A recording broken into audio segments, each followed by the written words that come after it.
Oh wow, that's a sudden drop off. I gotta find a way to do a fade on that music just to have it just be like, ease it. You got to ease it in, ladies and gentlemen. You can't just jam it in. You can't just instantly just go bam. It's too jarring. You can't do that. You have to Yeah. ease it. Ask anybody. Ask anybody who's been around the block a couple times. You got to just ease it. Well, I was gonna make a Diddy joke. I'm not going to, considering today and how just. I know we're not one of those breaking news channels, but my God, I I'll tell you what. That lawyer of his, he's gonna be making a lot of money. He's gonna be making a lot of money.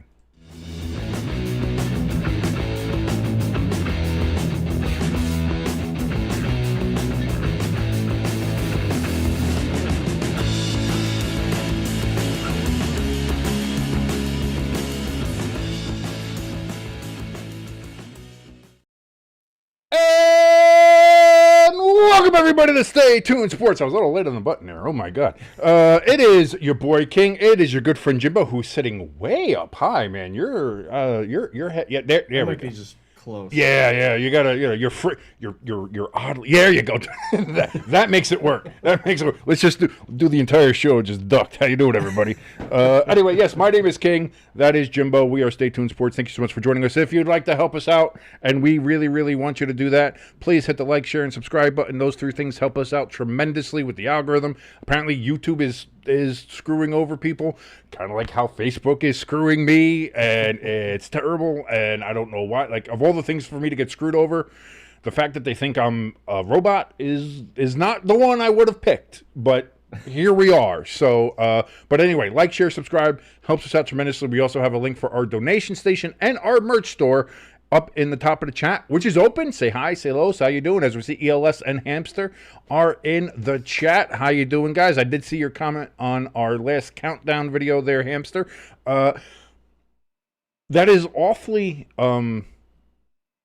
what's the word I'm looking for? Confident? Is it confident or presumptive? I think presumptive of you to think that we have the Falcons in either one of our top tens. But, who knows? Again, this could be one of those years where one of those teams that are really, really awful do well. And again, I'm a big Penix guy. I love Big Penix, man. He rocks it down there in Atlanta. So, but yes, chat's open, which has our links for the donation station and our merch store, brand new merch in there. As I said last week, we put in a new Buffalo Bills shirt, the charging buffalo wing there for the Orchard Park Bills, which again, that's kind of funny because it's kind of leading into today's main topic, as again, we're in the slow season here. But Hamster in the chat says, I knew King was AI generated this entire time. I am just a figment of your technical imagination, baby. That's what I do here. So we have all that. By the way, those links are also in the description below this video. Thank you so very much, everybody, for joining us. Now that we've got that, I'm trying to shorten the whole shameless plugging right at the beginning of the show. I want to try to get that as quickly done as possible, and so we can move on. And I think I did well. I think I'm getting better. I'm not spending 15 minutes, 10 minutes on the damn thing. You know, we're getting there. Let me pull this up here because this is going to be something like that. Jimbo, how are we doing?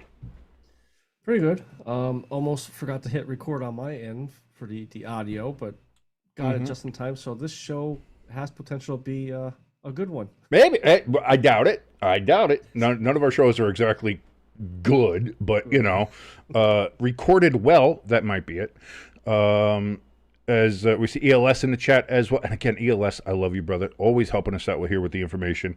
Oh, by the way, did you see NCAA basketball from EA coming back as well, finally, after 20 some odd years, I think? So funny part is I just thought NCAA football was the only one. I didn't know they had a college basketball. Back in the day, yeah. Well, that was what started it. Was I think it was Ed O'Bannon from UCLA is the one who was the first one to bring the lawsuit against the NCAA for name, image, likeness, and that was back, I want to say 2000, like early 2000s, like 2001, 2002, somewhere around there, and that was the ball that got this whole thing rolling. So now here we are about 25 years later, because that was the thing. It all became about the name, image, likeness, and they ruled in favor of O'Bannon, and then that's when the NCAA was just like, all right, fuck it then, no games. We'll just take everything because we're not gonna pay players and we're not gonna have that. So that's why there was such a long gap between the games. So that's just where we are. ELS, is that a new thing on YouTube where they get the little badge there? He's got a #1 badge with a crown on him there. ELS. Because on my phone, all I see is. Oh, you don't see it on the phone? I see it on here on my portal. So look at that, ELS. He's a #1 gangster there. Great to see there, ELS. He's very excited. Let's fucking go there for the NCAA game. That's exciting. So, I see you're wearing your shirt in preparation for America's 249th birthday coming up on Friday. I have the hot dogs at the ready. We're gonna have some chili cheese dogs. We got burgers. We got some burgers. We got cheese. We got that. We got some watermelon. We got lots of. We are ready here at the King household. Well, King and my wife household. I'm not going to say her last name because I know you freaks out there would probably stalk her. Yeah. So we're ready here to go on Friday. I have my bomb pop flavored Edwards, as I've started calling them, the Eddies for short. Hampson knows what I'm talking about. He knows what I'm talking about. So ready to really celebrate America's 200. We're one away from 250. Look at that. Who would have thought this country made it that far? Maybe. We'll see. It's getting a little shaky right now. It was a little shaky back in the 1860s. It's a little shaky now. We'll see how it goes. But for now, it looks like we'll make it to 250 at least. I feel old. I feel old every day. Look at me. Look at this. Look at this bald shit going on here. You want to talk about feeling old? That's fucking terrible.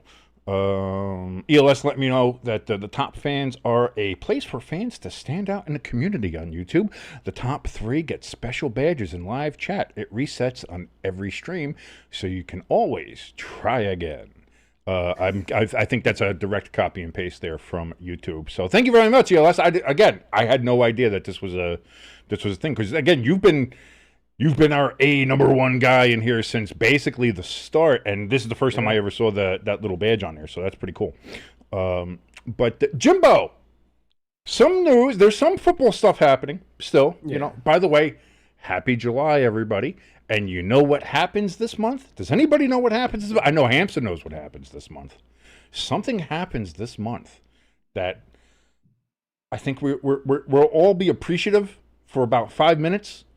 But if that, is that? But baby, there will be technically NFL football this month, as the Hall of Fame game will be happening on July 31st. So it is here. When you say it like that, like, hey, football's coming this month, it doesn't seem quite as bad. I like how the boys over on the Pat McAfee show today classified it as a real game. They're wearing jerseys, right? They got the helmet. Listen, real game. The logo's on the helmet. The jerseys are real. They're authentic. They're not from fanatics. You know what I mean? It's real. It's they're hitting each other. There's people on there fighting for spots. That's football. And at least it's not Canadian. Although I saw there was a play this weekend that was wild. Yeah. And really could kind of only happen in the Canadian League where you have, 15-yard end zones and super wide football fields that are 120 yards long or whatever, 110 yards. But yeah, there was a guy who was about to get sacked in the end zone for safety. Again, their end zones are about the size of Manitoba.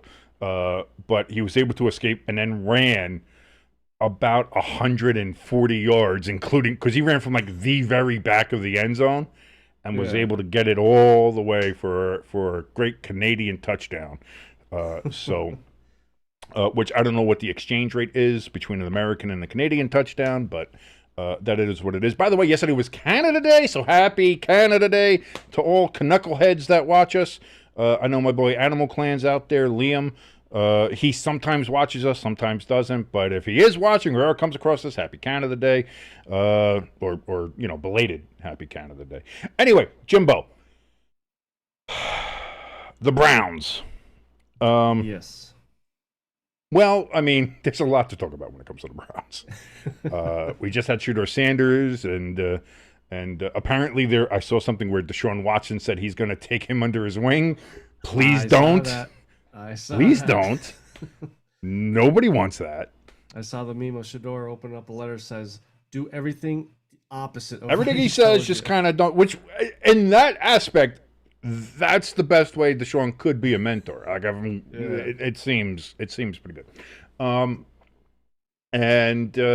Just being the Browns, terrible ownership, all that kind of stuff, factory of sadness. Well, it seems that the Browns are going to build themselves a brand new, state-of-the-art, indoor factory of sadness. Ohio Governor Mike DeWine. DeWine? Is it DeWine? That's nice. What do you want? I want to drink a DeWine. Has signed a 2-year, $60 billion budget for the state of Ohio that sets aside $600 million in unclaimed funds for the new Cleveland Browns football stadium. The governor just signed the budget late on Monday night, about 45 minutes before the midnight deadline. By the way, this is all from ESPN. The Haslam Sports Group, owner of the Cleveland Browns, had requested that the state help build a new $2.4 billion dome stadium in a suburb of Cleveland, Brook Park. DeWine had proposed doubling taxes on sports betting to help the Browns as well as the Cincinnati Bengals and other teams in the state that might seek facility upgrades and renovations. But the legislature used some of the $4.8 billion in unclaimed funds the state is holding on to in small sums, residents left behind from the dormant bank accounts, uncashed checks, and forgotten utility deposits. Currently, there's a 10-year time limit before that money reverts to the state. In a statement issued Tuesday, the Browns called the budget approval a tremendous milestone for our organization and said DeWine and the legislature worked together to find a responsible way to support such a transformative project. Last October, the Browns announced they informed the city of Cleveland of their intention to build this new state-of-the-art stadium and entertainment complex in Brook Park, which is in the same county but about 15 miles further than MetLife Stadium is from New York City. Just pointing that out. And actually, I think that's either just a little bit further or just the same amount as Orchard Park is from Buffalo. Closer than Arlington is to Dallas. So I'm just going to say that. And Landover is to D.C. And listen, everything's closer than Santa Clara is to San Francisco. So I'm not even going to touch that one. Those arguments I've always made. Let me move on. About 50 miles outside of Cleveland, when their stadium lease with the city expires at the end of the 2028 season. The budget also includes changes to the state's Art Modell law, which was passed in 1996 after the last Browns, now the Ravens, and their owner Art Modell moved the franchise to Baltimore. The law had stated that no professional sports team playing in a tax-supported stadium in Ohio could relocate without an agreement with the city in which it plays unless the city is given 6 months advance notice with an opportunity to buy the team. The new language in the signed budget applies the law only... that is weirdly written. The new language in the signed budget applies the law only if a sports team attempts to move out of the state, no longer just the city. Now they're saying if it just wants to move out of the state, which is still pretty shitty in my mind. Yeah. Cleveland Mayor Justin Bibb expressed his disappointment Tuesday with the final state budget. We are deeply disappointed in the state budget that includes that public subsidy for a dome stadium in Brook Park and changes the Art Modell law provisions we strongly opposed and requested to be removed. Relocating the Browns would divert economic activity from downtown, create competing entertainment district, and disrupt the momentum of our lakefront development. That's what I mean. So, okay, so there we go. Browns getting a new stadium. Before we jump into all the other little stuff, have you seen the renderings of the stadium? Have you seen, because it's been around for a couple months now, the renderings and what they want to do with everything like that. What are your thoughts on this? Let's just take it from face value. This new Huntington Bank Stadium that they're going to build there in Brook Park. What are your thoughts on that, Jimbo? Like the overall project, the way the overall project looks, like the outside with the entertainment, Like that, yeah, aspect of you it. see it. Has all the. It seems like it almost seems like a residential area. It seems like they have Yeah, some of the restaurants there, and so it looks beautiful. Not gonna it lie. does. Until you get to the stadium, it just looks like I think they could have did better. I heard It just looks somebody say it looks like a Home plain. Depot. It looks Yeah, like a Lowe's. It looks like a Home Depot. It looks like a big box store that you're yeah, going to instead of it being like a stadium, like a thing. Because that's the thing. It seems to be built into the ground, which a lot of stadiums are. That's fine. So the top of the stadium has a low profile, so yeah. it's not really a large, intimidating structure, and that's what it looks more like a strip mall. It really does. The stadium itself, the renderings that they have of it anyway. Yeah. Um, so like, and I'm sure once you're inside, it'll be great and it's fine and it's whatever. Um, I got a couple thoughts. One is, yeah, I'm not impressed by the design. I agree with you on that one. I think I like the idea of the whole entertainment district around stuff like that. That that's what most of the teams are going for nowadays.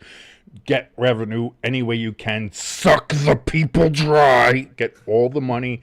I get it, and that's fine. Listen, if you've got the disposable income to do it, go fucking nuts. The problem is most of the people who are really good, true fans don't have that kind of fucking income anymore. So it is what it is. Yeah. But the teams don't care about that. They just care about getting the revenue structure in. So I mean, it is what it is. Um, Outside of that, you're the Cleveland Browns. Like you already have a history when it comes to moving and how much of a touchy subject that is. So even though it's only 15 miles outside of Cleveland, you're still outside of Cleveland. And Yeah. that was the whole thing of was getting that team back to Cleveland, back to the lakefront, back to being Cleveland Browns football. Bernie Kosar and Jim Brown and Ernest Biner and cold winds, lake effect snows, tough, hard-nosed football. Now you're playing in the lovely suburb of Brook Park, inside a nice weather-controlled, climate-controlled stadium where it's always going to be a nice and balmy 72 degrees, so you can sit and relax and watch your Cleveland Browns in comfort. Um, it to me is when I think about when you think about the AFC North, the way people used to talk about the NFC North, when the Vikings played at Metropolitan Stadium, when the Lions played at Tiger Stadium, when the Bears obviously played at Old Soldier Field, Wrigley, whatever, and the Packers, of course, always at Lambeau. There was a mystique. There was that, Yeah. it's it's this is football. This is the way football was meant to be played in November, in December, biting cold, freezing, all that kind of shit. As we saw last year in that Thursday night game with Deshaun Watson and the Browns playing in the snow against the Steelers, and how Yeah. that was a game. That was fun. That was football. Now the Browns are taking that first step of the first AFC North team to play in a dome stadium, to play inside, to remove that element, that AFC North element, that Great Lakes element, and we see, the Buffalo Bills, they're building a brand new stadium, couple $1 billion. They left it open. They said, give us the lake effect. Give us the 30-mile-an-hour winds. Give us the snow. Give us all that, because that's Buffalo. It's Orchard Park, but still. And we'll get into that aspect of it later. On that aspect, now we've talked about, just the stadium itself, how it looks, all the other stuff. That aspect of the aura, the mystique. Even though the Browns suck, it's still the Browns. It's still outside. It's still mud and rain and Yeah. snow and cold. And, you could still see Jim Brown running on that field. Now you're going to be playing on AstroTurf, inside. It's going to be nice. Oh, it's so beautiful in here. It's like, all right, yeah. So now you become the Vikings. And guess what the Vikings have done since they moved into a dome? They haven't made it to a Super Bowl. They have not made it to a Super Bowl since they played at Metropolitan Stadium. When they moved into the Hubert H. Humphrey Metrodome, they made it to a couple of championship games, but they never made it to the Super Bowl. And now they're in. And then listen, I love US Bank Stadium. I think that is a beautiful stadium, but it's still a dome stadium. It's still, you don't have that. Oh God, we got to go play in Minnesota. Oh my God, in December. Oh my God, You don't have that. It's like, it's going to be nice. We're going to be inside. We're going to be able to go. The kicker's going to have a great time. There's going to be to me, football is also the elements. A lot of people do want to take that out of it. I've seen a lot of people also commenting like, football should be played in the most pristine aspect and let just the athletes. It should only be what the athletic things are doing. It sucks when you see a team lose because there's a gust of wind or there's snow. It's like, no. That's the point. Like, if you want that, go play fucking Madden. You want to do that? You go play a fucking video game and deal with it that way. Like, real, honest to goodness sports, whether it's football, whether it's baseball, anything that's outside. Now granted, baseball has rain delays, but also baseball has windy days. If it's a windy day, they don't stop baseball, and you can have a home run that would be a home run any other day, and then you have a windy, gusty day off the lake, and it blows the ball right back in, and it's an out, Yeah. So it's like, and some people say, well, that's terrible. That shouldn't be the case. Why? It's outside. This is the Earth. This is Earth. This is where we play. This is where we live. Why shouldn't that be the case? Yeah. I part of me is still very upset by that, of the only places, and maybe this is the northerner and me speaking. The only place where it's okay for me, where I think it's okay to have a dome, is if you're in the fucking South. Yeah. Like if you're in New Orleans, having the Superdome is a great idea. I think Miami would benefit from a dome, although I do like the stadium. I like how they renovate it. It's very nice. But that's what I mean. Even Miami's outside. Carolina, I know they're doing renovations to it. It's not going to be a dome, but Carolina in September and October is fuck off. Even Atlanta realized, a dome in Atlanta early on is fine, and now they have the big butthole dome there. But that's mostly closed anyway. They don't even open that up. Obviously Dallas, Phoenix. You look at all these other places. Like I'm fine with that. Like if you're in the South when it's hot, humid, oppressive, disgusting, yes. If you're in the North and you get the snow and the rain and the cold and the wind, yes, give me that. I'd rather that than the humid and the mosquitoes and the shit like that. Like that's I'm okay with that, So anyway, as I go off rambling here, your thoughts on this Cleveland Browns becoming one of those indoor teams instead of having that, I wouldn't say they have a mystique, but people don't want to go and play in Cleveland in December, Well, and that's why I think over these next, I don't want to say 5-10 years because I'm not sure everybody else's stadiums, how much longer they have in theirs. You're going to see more domes because it's the shame about it is that is what it's going to be, but because it's not just about football too.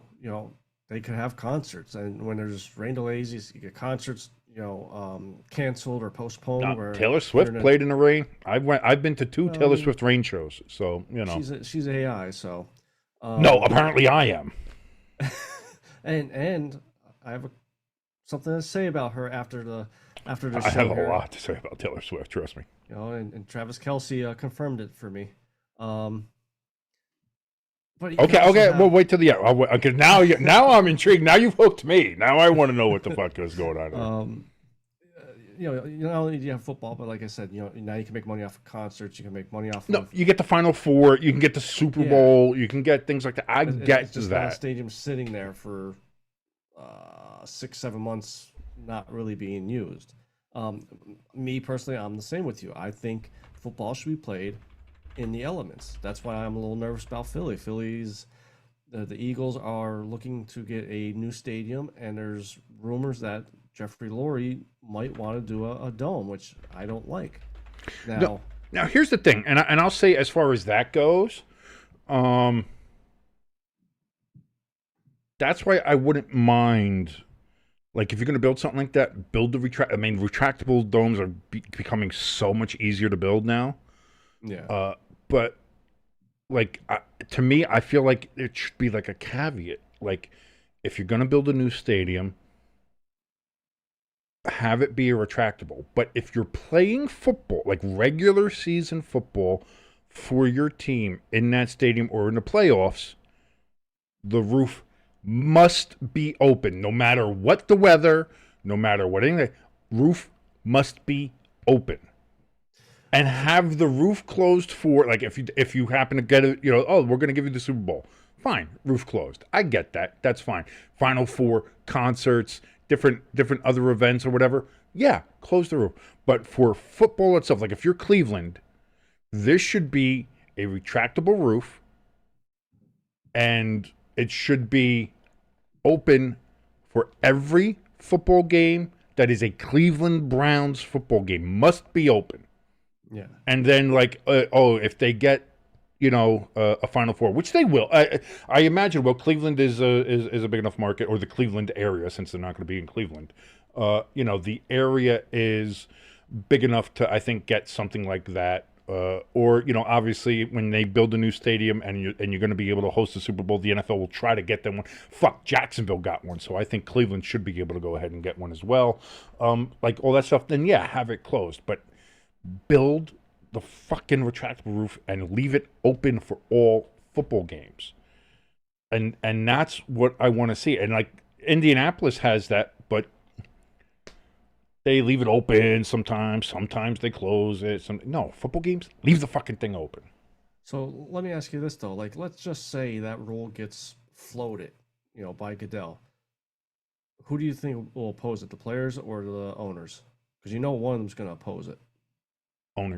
Owners would oppose it because it would probably add a cost. But see, here's the thing: the NFL has that, like a stadium assistance fund or whatever it is, amongst them, which help teams, kind of finalize costs or if there's overruns or things like that. If your plan is to build a retractable roof stadium, and the NFL puts this rule in, then if I'm wrong, then yeah. But if I'm the NFL too, I'm like, all right, but yeah, we'll help you with that. But like, I feel like that needs to be the case. Because here's the thing. As we've seen with Buffalo, with New England, with Green Bay, with Seattle, with even fucking MetLife Stadium, with as bad as the Giants have been, they still fucking sell out. They still have a line for the season tickets. They still have all this stuff. Like, you're outside. The cold doesn't keep people away. The snow doesn't keep people away. The wind doesn't keep people away. It's football. People are going to show up, especially if you're good. If you're good, people are going to fill up the fucking stadium. I mean, just look at the Kansas City, Miami. That's what I'm saying. That place was fucking loud. That shit was raucous. And beer was fucking freezing. Yeah. The beer was freezing before the people were able to sit down. People in Buffalo were sitting in mounds of snow because they didn't have a chance to shovel the entire thing. And they sat their ass in snow and watched the Bills play the Steelers in a playoff game. Yeah. Like, this is what I mean. And they scored and the snow goes up and it's all like that and everything. We're using it as confetti, and that's an experience. You went to the Eagles-Lions game back 10, 12 years ago where it was a giant snowstorm. And same thing. That's a memory. That's an experience that you don't forget, that the players don't forget, that everybody who's been to one of these games don't forget. Yeah. And it makes it that much better. So that's the thing that's like, if you're the NFL and your whole thing is about, creating experiences, creating moments, and doing that stuff. Also, with the push because here's the thing, and this is why I think the players and the NFLPA would actually support this kind of rule. It forces them, if you're pushing for grass, this forces that. Because now, okay, you have to have it has to be open for the football games. You can close it for here and there, whatever, but for the football games, it has to be open. And if it's open, you can have grass. Yeah. And they all want grass. So 1,000%, I think the players would support that and say, like, yeah, no, we'll do the open because that's it. If you ask the players, most of the outside of receivers and quarterbacks and somebody, most of the players, the linemen, defensive players, yeah, give me the rain. Give me cold. I want to go out there. Yeah, that's how you prove I'm a man. I'm a man. Look at me out there. I'm a man doing man stuff. Yeah, that's. I think they would 1,000% support that. So that's what I would like to see. But these just permanent, immovable domes, dumb. Stop them. Stop it. It's so much easier to get a fucking retractable roof. You can do it. Houston has it, and they're looking to build a new stadium now, too, which is crazy. They just built that fucking thing. But that's another thing. That's another reason why I think I'm old. They're 25, 30 years, and they're already replacing stadiums. That's what I mean. The Cleveland Stadium's only 25 years old. You know what I mean? Like, the one they're in is only 25 years old. Shit, MetLife is only 15 years old, and they should have knocked that thing down 10 years ago. God, what a piece of shit that stadium is. You can't get time to go fast enough to get that one knocked out. That stadium is so fucking bad. And listen, I didn't know how bad it was. Like, I knew it, like, it's not pretty. Looks like a giant fucking HVAC unit. Like, it's got a... When we went to the Notre Dame game last year, and I realized... There are obstructed view fucking seats in that stadium. Are you out of your fucking mind? In 2025, we have a almost $1.5 billion stadium that was built in 2007, 2009, I think it was. And there are pillars in the way of seats. What in the fuck? And I'd be willing to bet that wasn't the only pillar. No. There were several areas around that stadium. Yeah. Where there's obstructed views. Are you out of your fucking mind? I can't. I still can't fucking believe that. And so that's what I mean. That's MetLife Stadium is the ultimate representation of why compromising, for the most part, is garbage. Because the Giants wanted to build a nice brick facade, old school, kind of Lambeau-esque looking stadium. And the Jets, originally on the west side of Manhattan, they wanted to build that nice modern-esque glass enclosed dome, and it was going to be all great. And when that fell through, and they said, okay, listen, we'll go halvesies with you on a stadium in the Meadowlands, and then they compromised on the design, and so nobody really got what they wanted, especially the fans. And now we have this giant fucking monolith of sadness in the middle of the fucking swamp. And it's just, it's such, and all the seats are a shade of gray. All the outside is the gray louvers. And it's like, yeah, but they light up. Who gives a fuck? It looks like shit. Yeah. Anyway, moving on. It's one of those things that I would love to see. That now, Hamster in the chat, and I know this from in the past, he's a big proponent of domes. He likes the domes. He wants it all to be, he wants it to be like a video game, Madden. He just wants perfect 72 degrees, no wind, everybody just go inside, take off your jacket, relax, have a good time. No, Yeah. See, that's why. That's what you know. What that's why the Southerners are soft, man. Everybody was like, they're real soft. The Southerners are soft. That's why y'all lost. Stop it. I'm just saying. I was about to just say that. I'm telling you, that's why they lost. They were just like, it's too comfy. I got my sweet tea on my porch. It's just too nice to be out here fighting in this lovely weather. Like, no. Send that to Facebook. Say, see, I'm not AI. Me and Jimbo here thought the same thing. No, because then they'll say I am AI, and then you'll get you're in league with the AI. Now you're banned too. I will say with the Cleveland Browns overall setup thing, if they don't have a dog pound dog park, missed opportunity. Oh, a massive missed opportunity. You're gonna have to have that right outside the stadium. You're gonna have to have the dog pound park there. I agree. Have this make it like a little field. You can have it. Paint it like a little football field and everything like that. Oh, absolutely. Just like the puppy bowl. Yeah. Yeah, absolutely. I agree with you on that one. That's 1,000%. That one has to happen there. Yeah. Hamster in the chat says we need it for it to be McRib season to calm King down again. I don't know. That might give me another heart attack. I don't know. We'll see. Well, here's the thing. I'm also on a carbless. I've been doing a carbless diet now for a while, so McRib is going to be, it's kind of out of fashion right now. Day. I do have a cheat day every week. I usually have like a burger or some disco fries and stuff. And being from Jersey, I got to have my fries with French fries and gravy. Cheese and gravy on it. So now here's another question, and this leads back to how you guys like fucking with me and my team. And to be fair, it seems like the Cleveland mayor and government kind of feel this way too. Should you still be able to call yourself by a city name if you don't play in that city? And again, this is the thing that people have brought up, obviously, with the Giants and the Jets, since the Giants play in East Rutherford, New Jersey, and everybody likes to say, oh, they're Jersey Giants, Jersey Jets.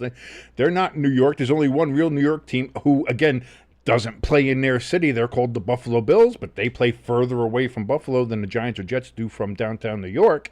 But even so, should they be allowed to be called Buffalo? Should Dallas be allowed to be called Dallas? They play 20 miles outside of Dallas in fucking Arlington.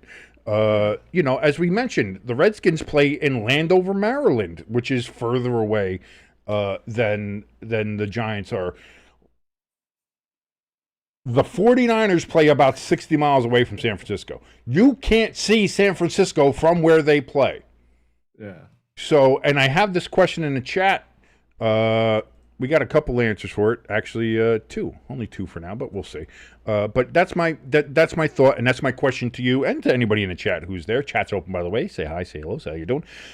If you play in, like, the Browns are going to be in Brook Park, should you be allowed to still call yourself Cleveland?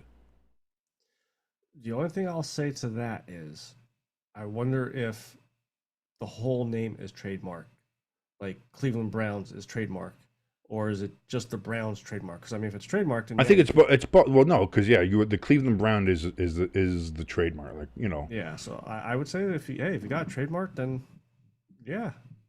Okay, but at what point but what I'm saying is how far outside of the city can you still play would still be called that team? That's what I mean. I remember when the Niners did move, the San Francisco city government was fighting like hell to have the San Francisco removed from their name. And to be fair, they play, I think they're closer to San Jose. I think they're even beyond San Jose, wherever Santa Clara is. I think it's further away from San Francisco than San Jose is. Okay. So, like, you have such a massive distance between where you're playing and your home city. Like, that's what I mean. Is like you're nowhere near the fucking Bay. Yeah. So how are you the San Francisco 49ers? And people want to talk like, the Giants, they play in New Jersey, so they shouldn't be allowed to call themselves the New York Football Giants because they don't play in New York. And I remember back in the 80s when they won their Super Bowl in '86, Ed Koch was telling them they can do their parade in Moonachie. They're not gonna get a parade in New York. They're not New York. They're New Jersey's team. They wanted to move out there. That's what they get. So like there was, there's a lot of that thought to it.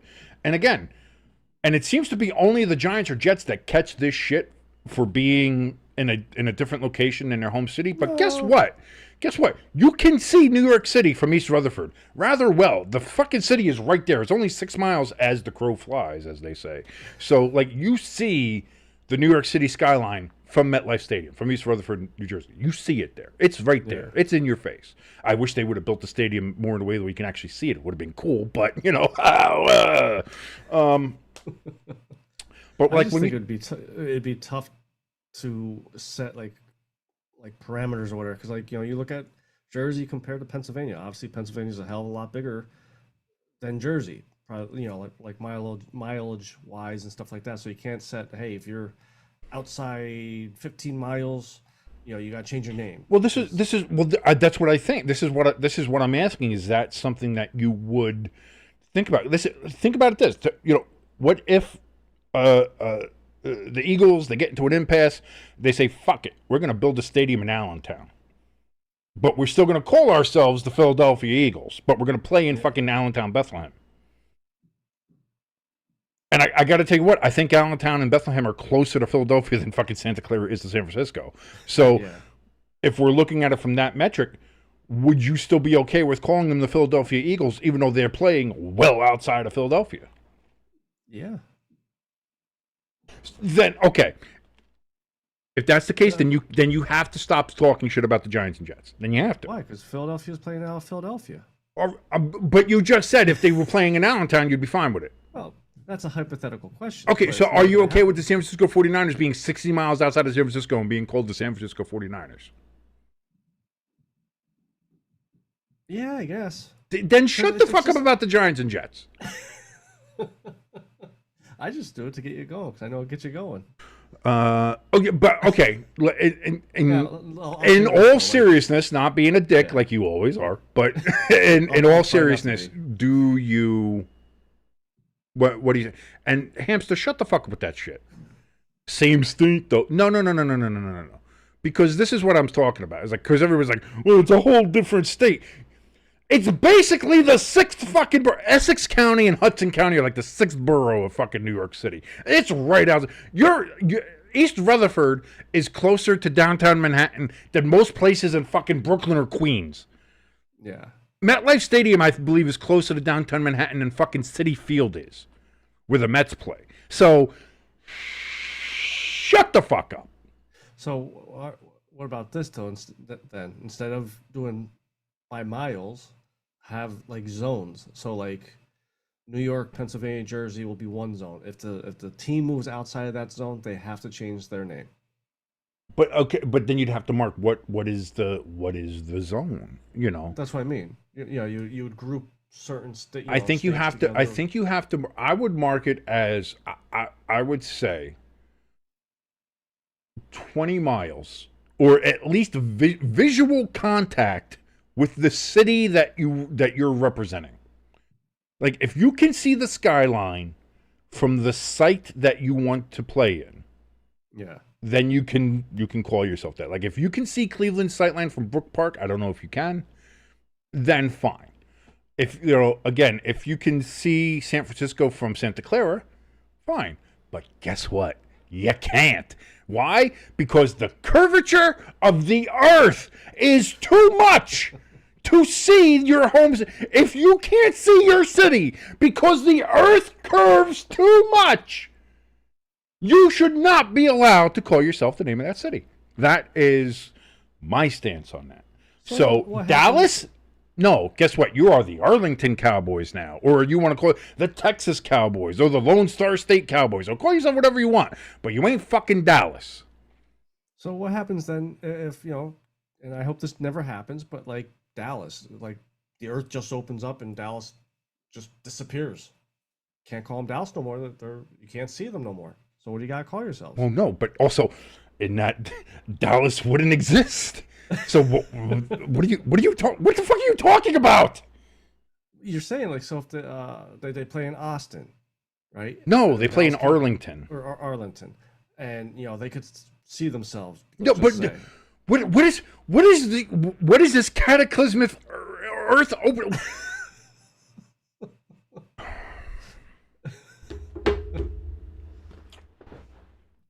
I'm glad that you're taking this question so seriously, Jimbo. I really am. It makes me happy. Well, you said the curvature of the Earth. We're talking about the Earth, and it's the actual, but because that's an actual thing. That's a thing. And Earth can open up at some point. Never know. That has more. That probably more Los Angeles. But guess what? If you're in Inglewood, you can see the Los Angeles skyline. So therefore, calling them the Los Angeles Rams or the Los Angeles Chargers, even though they belong in San Diego, I'm okay with, because that makes sense. Yeah. Like the Raiders, they are literally right outside of Las Vegas. They play in Paradise, Nevada, but most of the Strip is in Paradise. A lot of people didn't know that the Las Vegas Strip is actually mostly in Paradise. Yeah. But again, you can see Las Vegas from Paradise. It's literally right there. It is the municipality right next to it. So, fine. Vegas Raiders works. That's fine. Kansas City, well, they play in Kansas City, so it's fine. But They might be going to. They got they're trying to get an extension for now the Missouri legislature. I think they approved giving them funds for the renovation of Arrowhead. Okay. But they're still getting some. They're waiting for an extension on the deadline for the Kansas legislature for building a stadium in Kansas City, Kansas. So the Chiefs are kind of still weighing their options of which one would be better: renovating Arrowhead in Kansas City, Missouri, or building a new stadium in Kansas City, Kansas. But that's one of the few things where they can jump state and still be in the same fucking city. So it's still Kansas City. So, Hamster says, "Call the win." Listen, Mister Two Teams. I don't want to hear your shit. Okay. Yeah. Mister Two Teams. I don't want to. Oh, I root for the Titans sometimes. If the Falcons aren't good, I'm gonna root for them. He's the Mr. T of the group. Is it great that we make fun of our listeners in our chat? Probably not, but that's what we're doing. What else did I want to? I wanted to talk about something else today too. There was a lot of stuff to talk. Oh yeah, no, we got trades to talk about. There's other stuff to talk about too. But yeah, your last thought on this? Yeah, like I said, me personally, I think doing the zones, like grouping states together, whatever might be the easier one of the two ideas. I think you have to. I don't know if you can do so much zones. I would have to do a radius. It would have to be a radius.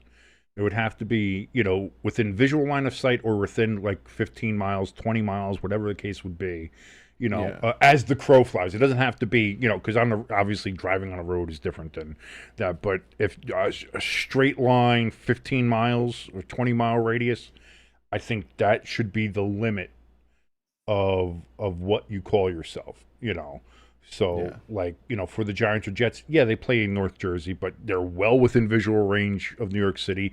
They're, I think, 6 or 7 miles from New York City as the crow flies, as they say. The Patriots had a unique fix to that because they were the Boston Patriots. And then they moved to Foxborough and became the New England Patriots. Why? Because they didn't play anywhere fucking near Boston. Yeah. San Francisco, like if they wanted to change their name to the Golden State 49ers, bang, there you go. Works. It works because you're not fucking there. You don't fucking near San Francisco, but you're the Golden State, like Golden State Warriors, Golden State 49ers, there you go. And there's too much history there. Then you should have found a way to stay in San Francisco or just move and change your name. That's all. Granted, I understand trying to get anything done in California, let alone California, fucking San Francisco. Good fucking luck. I get that. But, it's just, that's one of my pet peeves, Yeah. And to all the Bills fans out there, too, you play in Orchard Park, you don't play in Buffalo, suck my dick.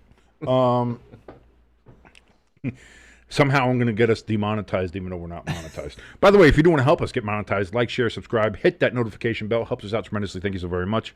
Hamster was letting us know that he didn't get notified about one of our videos, which is something that YouTube loves to do. We put it in a new video. He didn't get that. So just make sure, check on your notifications. Make sure they're on so that you can go ahead and still receive all of our wonderful updates. Because starting next week, not only are you going to get the countdown, not only are you going to get the podcast, Friday Forecast is on its way back. Me and Jimbo are going to let you know what we think, how we think. We're going to use our prognostication skills to tell you what order all of the NFL divisions are going to end up in. Last year, we were so wrong on so many different ones. We'll see how we do this year. We'll see if we're any better. Probably not, but that's half the fun. Big trade happened just a couple days ago. I believe it was Monday when we saw that Jalen Ramsey got traded from the Miami Dolphins. He was looking for a trade for a while. Got traded to the Pittsburgh Steelers in exchange for Minkah Fitzpatrick. Also part of that trade was Jonnu Smith, tight end. He's going from the Dolphins to the Steelers. So the Steelers pick up cornerback Ramsey and tight end Smith. Minkah Fitzpatrick on his way back to Miami. Jimbo, when you first heard this trade, first saw it, what were your thoughts? And who do you think got the better end of this deal? So, like how the trade was coming out, announced and everything, first it was just Jalen Ramsey for Minkah, and I was like, I I don't know why Steelers would do that because it's Jalen. Like I think he's still a decent player, but he's not what he used to be. But when they add in Smith there, he every time he's been with Arthur Smith, he's played really well. So I think that aspect of it is good. I also think they did this for the tight end because I thought one of their tight ends got hurt at like the OTAs or something. So that's why I thought maybe that's why they did this. But like you touched on Tuesday, he's versatile. He's not just a tight end. He could play slot receiver. Well, he's He not. can He's move not a around. blocking tight end. He's not. No, and this just proves that Pittsburgh is all in. It's win or bust. Um, as far as who I think won the trade, I think the Steelers did. I think I really do because here's the other thing too with Jalen Ramsey. Yes, he's older now. You got Darius Slay at corner. You also have Joey Porter at corner. Ramsey could slide back to play safety to fill that spot that Minkah moved. Okay, but all right. I'm going to jump in here real quick.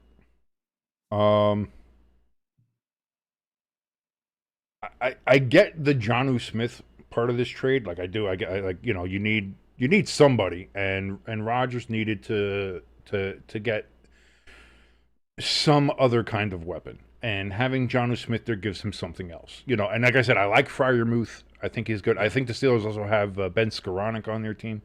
I think again, I'm not deep into Pittsburgh's roster, but they have, but Freiermuth isn't a Travis Kelce. He's good. He's solid. He'll get you a first down when you need it on a 3rd and 4, 3rd and 5, or something like that. He'll get some tough yards. He'll do that 100%. But is he that kind of dynamic threat? No. And so I think that's an upgrade in getting Jonnu Smith. If we take the Jonnu Smith part of this out and just look at it from the main part, if we will, the Jalen Ramsey for Minkah Fitzpatrick. At best, I feel like this is a lateral move. At best. And at worst, the Dolphins won. Because, and to your point that you were just trying to make, is, oh, well, they can just, if Jalen Ramsey, they might just be able to slip him back there at safety in some situations to fill that spot. Why? Why would you do that when you already have one of the best safeties in the game still? And that's what I mean. I'm not saying Jalen Ramsey is a bad cornerback. I'm not saying that. Yeah. Has he made, is he what he was in his prime? I mean, that's arguable. You can have some people say, are saying whether he's good or not. I would love him on my team. I'm not going to lie. Again, I saw my Giants get rid of Xavier McKinney, so I'll take anything at this point. But I felt like you had better chemistry. I feel like you had a better teammate, a better locker room leader, and maybe, honestly, a better talent at safety in Minkah Fitzpatrick than you have with Jalen Ramsey at cornerback now on your team. And also somebody who has run himself out of everywhere he's been. Jacksonville, Los Angeles, now Miami, and now going to Pittsburgh. How long does that last? Is he like it? Yes, I think Pittsburgh. This smells of desperation. This smells of we have to win this year, so we're making moves that may not be the smartest moves, but we're doing them because we feel like it's something we have to do. And I like that Pittsburgh defense, even though they collapsed at the end of last year. How that defense goes is how the Steelers will go. And I think a lot of that is based also on chemistry, how well everybody works with each other, how good the communication is. that there's no bullshit surrounding it, and maybe adding Jalen Ramsey is adding a layer of bullshit that is not going to help as far as the chemistry of the locker room, the intangibles. And I know a lot of people say, fuck intangibles, it doesn't matter. What matters is, numbers, empirical data, what you could see. And I get that. I understand that as well. But there's a lot of times where we've seen teams get the best players, and still, I bring up this up all the time with the Cowboys. On paper, over the last 20 years, the Cowboys have had maybe 12 to 15 times the best team in the NFL on paper in the last 20 years. And they've still gotten to no NFC championship games. Why? Chemistry, intangibles, things of that nature. So, looking at it from this aspect, I feel this is a lateral move. Now, I also feel good about it because my 14-year-old nephew feels exactly the same way. He looked at that and he says, I don't know. I don't know if I would have done that. I don't know if I would have given up Minkah Fitzpatrick for Jalen Ramsey. That seems like and I was like, and the kid, he's a great player. Probably going to go D1 at some point. He's a sophomore. He's in training camp right now for East Stroudsburg. Go Cavs. So he's he knows his stuff. He knows ball. He's football smart. He really is.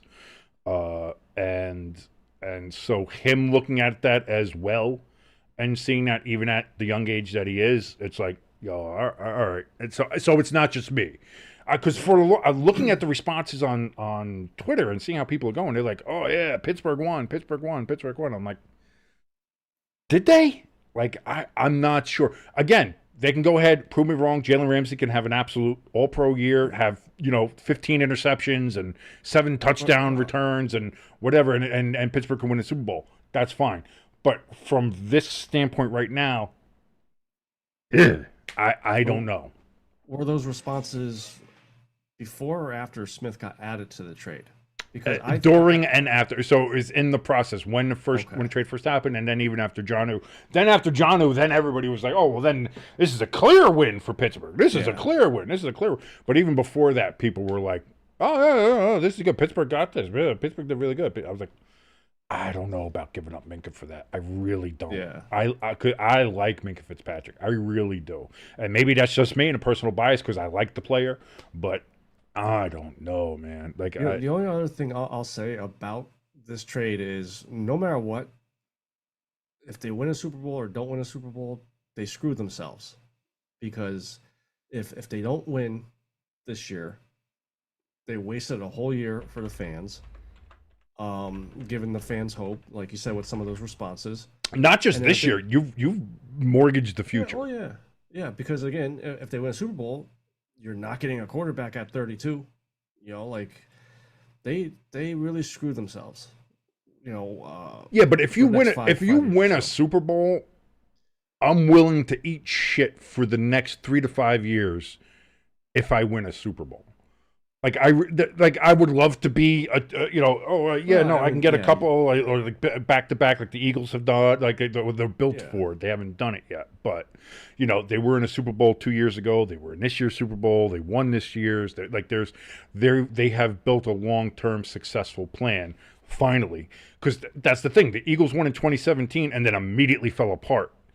Yeah. But a lot of Eagles fans, yourself included, people I talked to, were like, the fact that we got one, I'm okay. The fact that we're eating shit because, holy shit, we beat the Patriots. Yeah. We won a Super Bowl for the first time. Exactly. There's a difference between winning your 5th or 6th one compared to winning your first ever one. Like the second, this past one. Obviously I was excited.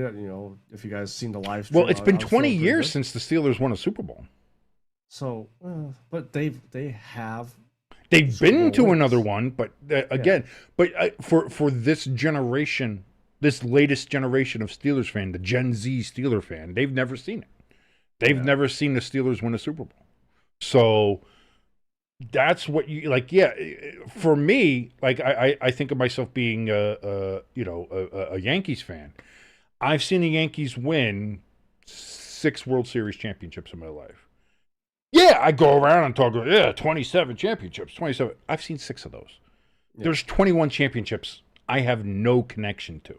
So when they won in 96, that was my first time seeing a World Series championship. That was cool, So I get that. So if you're a younger Steelers fan, you want to see them win. And having your in-state rivals win 2 Super Bowls, beat a 3 already in my lifetime, and you see the Ravens be good every year, and they won one not too long ago, and you don't have to worry about the Browns, but the Bengals were in a Super Bowl just 4 years ago. There's you want to see that, you want a part of that, and I feel like as a fan, see me as a Giants fan now, even 15 years beyond having seen my team win a Super Bowl. If for some reason we were able to go ahead and win a Super Bowl this year, I'm okay with us eating shit for the next 5 years. Because I'm used to seeing us eat shit, but then I can also say, we got another one on you, Philly. Now you gotta catch up on another one again. Fuck you. There's still that there. Winning will always cure that. Like when the Rams won theirs, their GM had the shirt. Fuck those picks. Yeah. Because they traded away, they mortgaged their future to win that Super Bowl, and they did. And remember, the Rams didn't have a first-round pick for like 5 years. Yeah, I was gonna say, it was just like this draft was the first time they had a first-round pick since then. Yeah. And if you ask real Rams fan, which are very few and far between, but if you ask them, they'd be like, yeah, absolutely, 1,000% worth it. So that's what I mean. Oh, Hamster, shut the fuck up. When are the Falcons going to win another one? When are they going to win a Super Bowl, huh?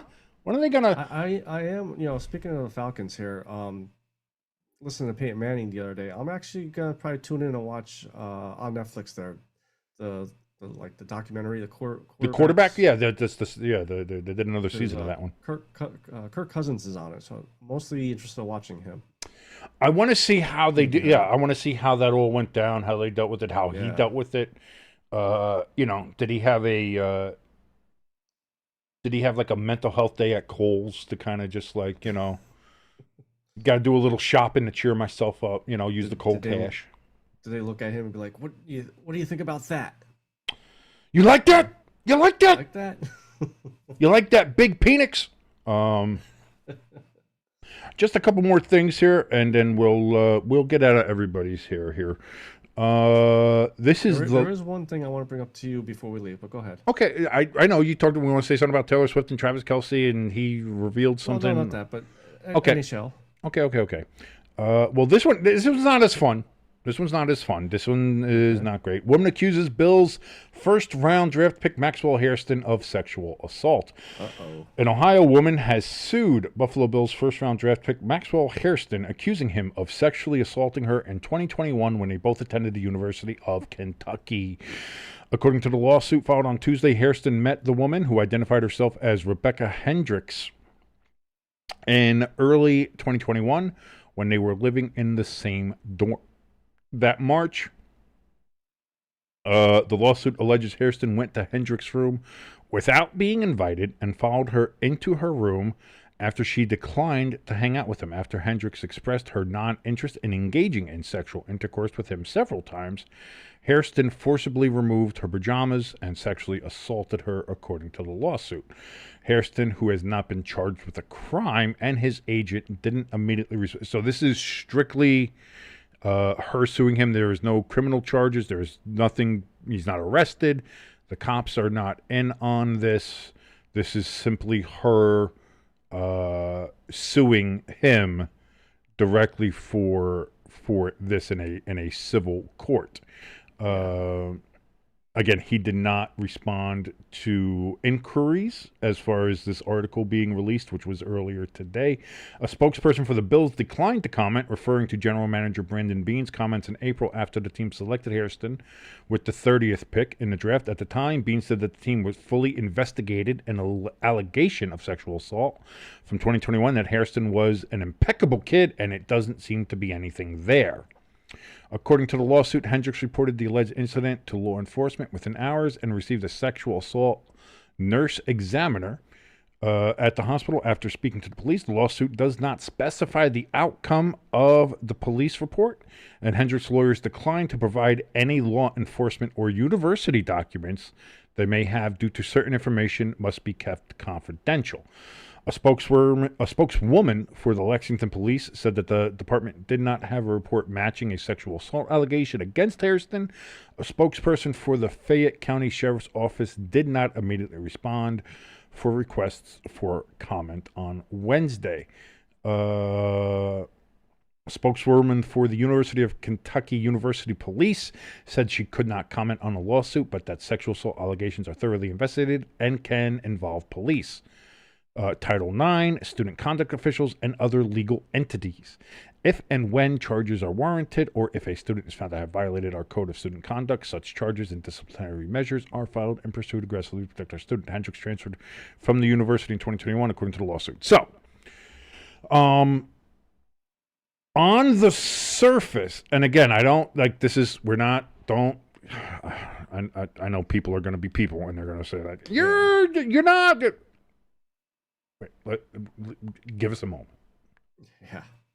On the surface, with the information that has been provided by the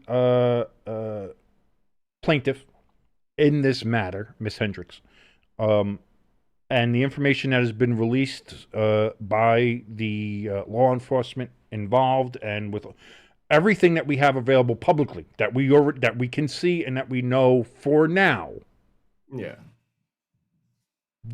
doesn't seem to be a lot there. No.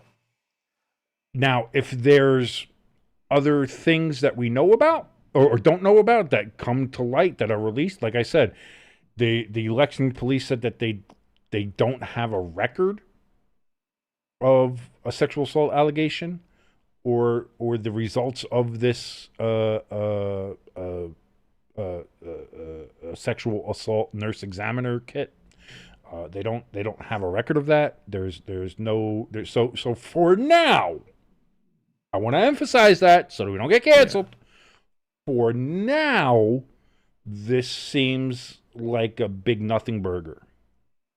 That, so I'm not going to go out there and say anything else. I'm not saying it like Hamster's doing in the chat. Shut the fuck up, Hamster.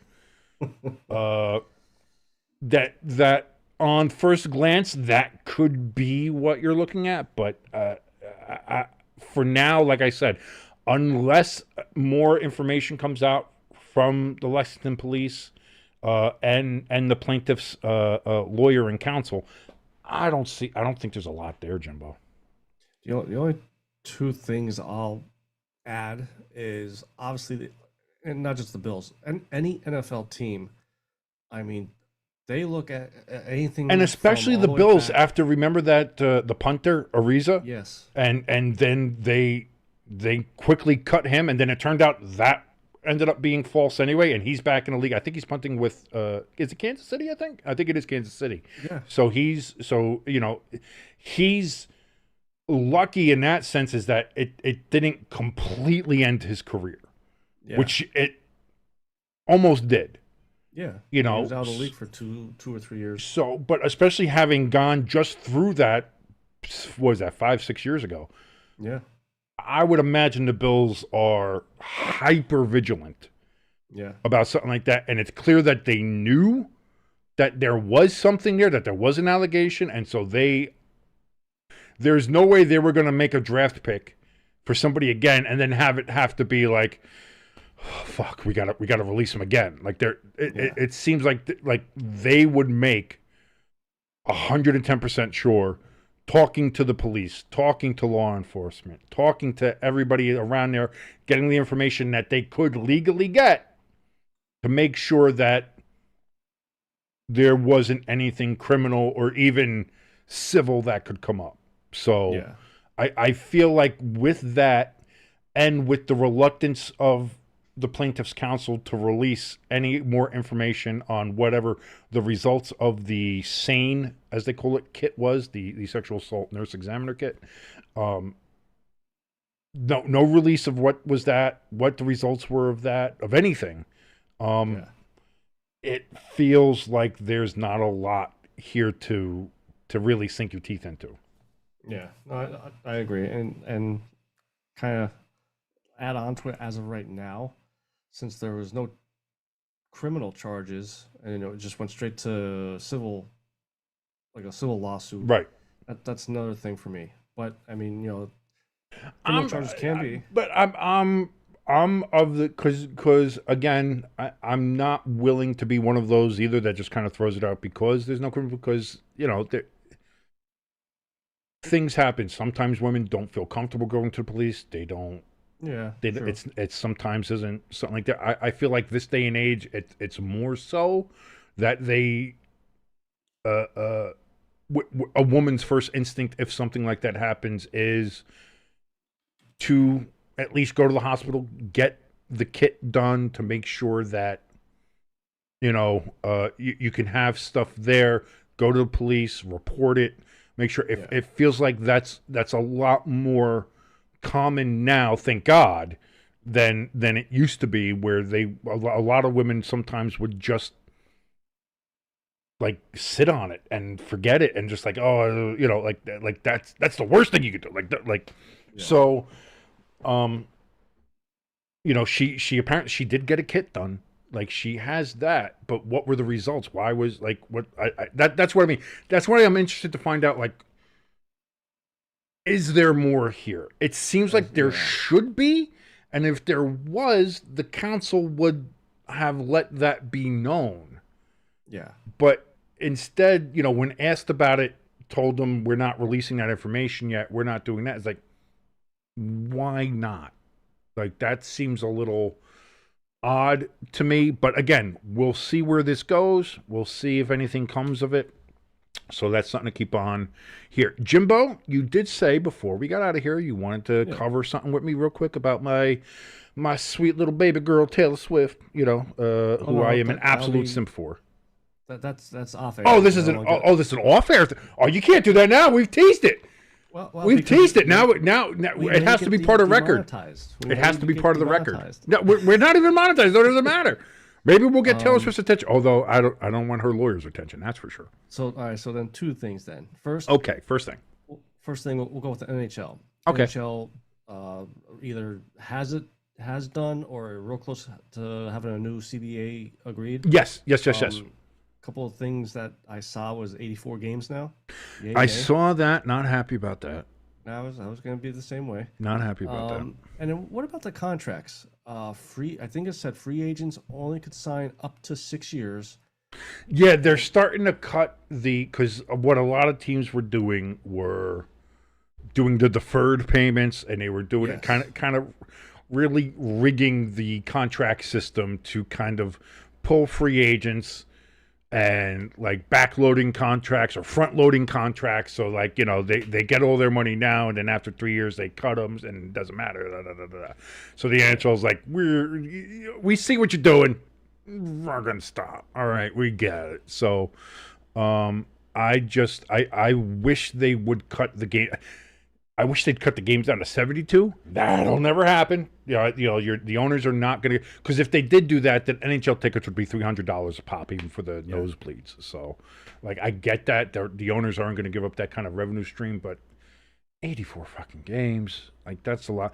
But to me, then that also means that we're probably getting more teams, at least 2 more. So, start stroking off their hamster. You're probably going to get your Thrashers back. And hopefully we get a more of a division realignment of getting back to maybe some smaller divisions here, whether we do 3 or 4 divisions, whatever it is. I would love to see, like, again, just think about it like a metropolitan division that's just Devils, Rangers, Islanders, Flyers. Fuck yes! Every part of that, yes. And if you want to add a 5th team, add the Capitals or add the Penguins, either one. I would say the Capitals more historically. But fuck yes. Absolutely. Absolutely. Give it to me. All of it. Want it. The only other thing I would add, and this is weird because I've kind of done a 180 on this. Because when I was growing up, the NHL had divisional playoffs, kind of like they do now. where the teams in the Patrick division played, and then the Norris division played, and then whoever won there, or they would meet, and then that's how they did it, which is kind of how they do now, except they add the wild card in there. It's a little bit more confusing, stupid. The more as I see this playoff system play out in the current NHL, we need to get back to the 1 through 8 seeding, a conference seeding instead of divisional playoffs. And I feel I'm starting to get feeling very strongly about that, and I wasn't happy to see that part of it including in the new CBA. I would want to see that 1 through 8 have however many divisions, 2, 3, 4, whatever you're going to have the division winners get the higher seeds. I'm okay with that. I get that, kind of like the NFL. I'm glad that they voted that down or didn't even vote for it. The reseeding part. Give the division winners the 1, 2, 3, or 4, or however many divisions you're going to have, and then seed everybody else through 8. Have that be the playoffs. Because the way the divisions are now is, the division's set up for the playoffs, and there's a wild card there. I mean, that's, if you think about it, like, I'm not joining the Canadian complaint here, but, we've seen Tampa in there 3 straight times. We've seen Florida in there 3 straight times. We've seen Edmonton in 2 straight times. We saw Dallas has been in the conference, Western Conference title game, I think 3 or 4 straight fucking years. They went to the Cup final 1 year. Like, there's not, like, because the way it's set up, you're almost forcing rematches, and it's kind of fucking boring. So if what you're going to do is add these 2 more games, go from 82 to 84, and add more, then you should add more division games. That keeps rivalries going, and then go back to the conference setup, because then also you can get great divisional rivalries as conference finals. Like the way it's set up now, you can't have the Devils and Rangers in the Eastern Conference Finals. Yeah. Like you did when it was 1 through 8.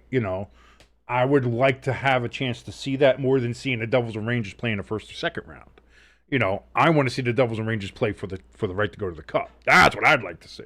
Yeah. So I'd like to see them set it up that way. Again, so that's really the only caveat I would have, is go back to 1 through 8. And also, if you're going to keep the fucking stupid ass shootout, go to a 3-point system. That's all. 3 points if you win in regulation, 2 points if you win in overtime or in a shootout. Okay. Just do that. Because right now it's you get 2 points if you win. You get 2 points if you win in